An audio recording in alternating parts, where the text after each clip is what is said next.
中美激烈博弈之际，日本是准备好了，可是韩国内部却传出不同的声音。拜登真的要好好掂量掂量，如果少一个帮手，那咋办呢？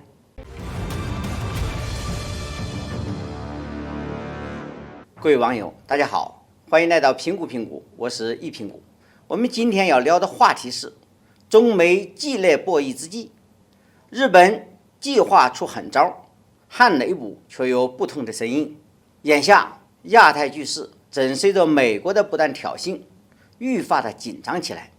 而亚太局势日益紧张，对于任何一个亚太国家而言都并非是件好事，因为局势紧张就意味着动荡，这对经济发展都是极大的利空。然而即便如此，却总有一些亚太国家自意跟着美国后边加剧紧张局势，大有一副不搞烂亚太誓不罢休的意思。话已至此，相信不少朋友已经猜到，所谓总有一些国家是指哪些国家呢？没错，也就是美国在亚太地区的一些盟友，其中最为关键的就是日本和韩国。这不，在中美激烈博弈之际，日本计划出狠招，宣称要部署1000枚巡航导弹来对付中国。然而韩国内部却有不同的声音，有人认为该跟美日唱反调。近日，韩国大韩贸易投资振兴公社中国经济观测研究所所长朴汉珍在接受采访时，就部分韩企正考虑撤离中国市场的声音表达了自己的看法。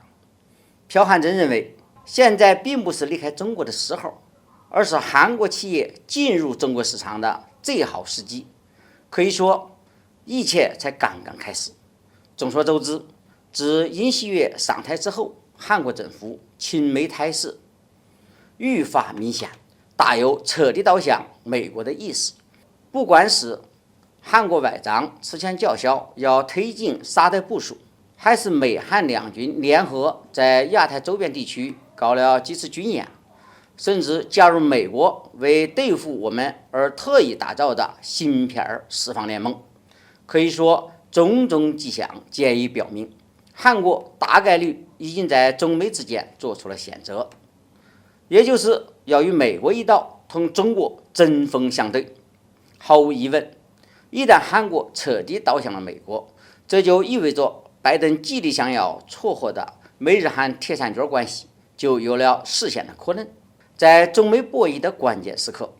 韩国内部传来这样的声音，至少有点要与美日唱反调的意思。就在佩洛西窜台一事发生之后，韩国对美国的态度似乎发生了很大的转变。尹锡悦在佩洛西到访韩国之时，以休假为由拒绝见面。韩国外长近期公然表示，排除中国的印太难有未来。由此来看，韩国对中国的敌意明显没那么强了。我以为韩国或多或少已经开始醒悟，能够看到美日只是在利用其达到自己的目的。对于美日来说，韩国不过是其未来挑动地区矛盾、借口遏制北方邻居和中国的一个支点而已。一旦美日目的得以实现，那么韩国就会被迅速抛弃。这也是因为美国费尽心机要拿台海问题挑衅中国，其实就是想把乌克兰问题复制粘贴到台湾问题上，利用一场战争来拖住中国。在这里可以肯定的一点是，